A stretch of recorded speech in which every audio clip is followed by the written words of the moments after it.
right, Jim. Well, a couple more things before we wrap things up. I have something here that many listeners have been sending in for the last few days. I'm trying to see where this is from. It's a quote from a Chris Jericho interview on the True Gordy podcast, I believe it would be. True Gordy? I thought that was Terry Gordy. Well, this is about Vince McMahon paying hush money to a paralegal. Here's a quote from Chris Jericho.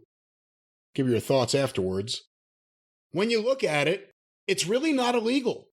He had an affair. Paid off the lady not to... Wait a minute. The first words out of his mouth, well, it's not illegal. He had an affair. Paid the lady off not to say anything. And moved on. It's almost like, okay, and... It was a mutual acknowledgement of the affair. He paid the lady to say nothing. She took the money. I really know Vince well, and it sucks that happened. It sucks that he did it. But is anything really going to happen from it? I don't think so.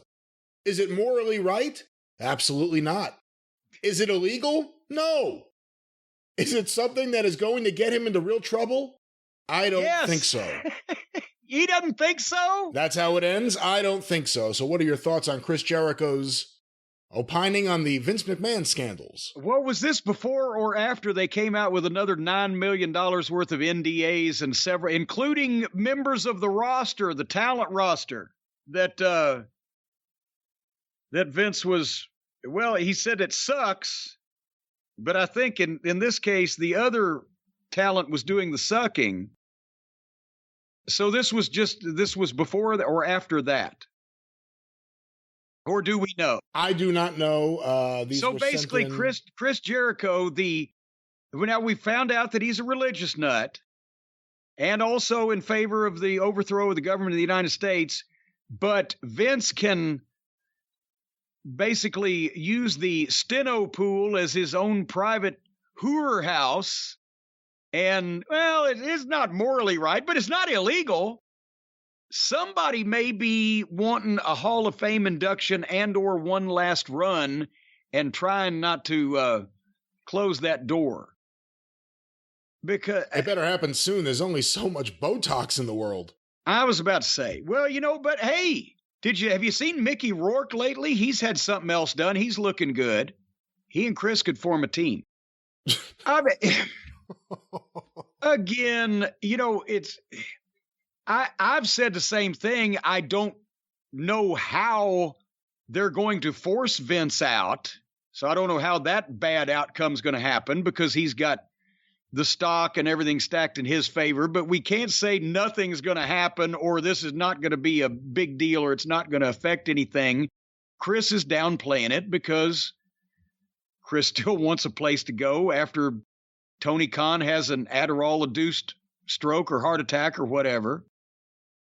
But to downplay that in that way, no. And again, does Chris think it's okay just because it was the illegal paralegal, or is it okay now even though it was members of the roster that didn't necessarily want to fucking gobble Vince's goober, but did it on the thought that, well, I guess I better gobble this goober or elsewise I'm going to be selling them on a street corner.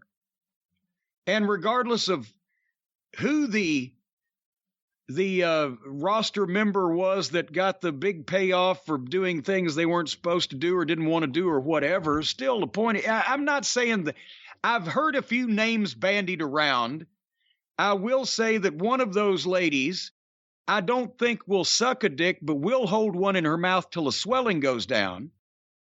But still, it's not right to be coerced by it's fine to be paid, but it's not right to be coerced. And that's where I draw the line. If it's a business transaction and everybody's happy with it, if the purchaser is happy with the sale price, if the seller is happy with the purchase price, and all things being equal, I believe all transactions should be final. And that I can't see bringing anything from that transaction back for a goddamn refund. But when you make somebody or coerce somebody to do something they don't want to do even for the money, well, that's where you got to draw a line. All right. Well, Jim, before we draw the line and wrap things up. Should we write that down and transcribe that in case any of the companies out there want to use that in their human resources manuals?